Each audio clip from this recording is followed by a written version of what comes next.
রব্বুল আলামিন পৃথিবীর কোনো মানুষ আমার গুনাহ সম্পর্কে জানে না, তুমি আমার গুনাহ সম্পর্কে জানো। আমি এমন গুনাহ করেছি আমার বিবি জানে না, বিবি গুনাহ করেছে আমি জানি না। আল্লাহ তুমি সব কিচ্ছু জানো, হে আমার প্রভু তুমি আমাকে মাফ করে দাও। আমার আল্লাহ বলে তারপরও যদি তোমাদেরকে আমি মাফ না করি, তারপরও বান্দা তোমরা আমার রহমতের দরজা থেকে ফিরে যাইও না।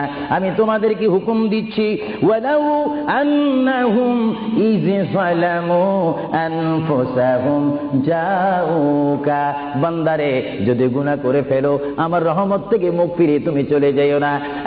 বান্দা আকাশ পরিমাণ যদি গুনাহ করো, পাতাল পরিমাণ যদি গুনাহ করো, সাগরের পানি পরিমাণ যদি গুনাহ করো, পাহাড় তুলনায় যদি তুমি গুনাহ করো, আমার দরবার থেকে তুমি নিরাশ হইও না। বান্দা আমি তোমাকে একটি রাস্তা পাঠাই দিচ্ছি, একটি পথ তোমাকে আমি দেখাই দিচ্ছি। সেই পথটি কোন পথ তোমরা জানো? ওয়ালাউ আন্নাহুম ইয যালামু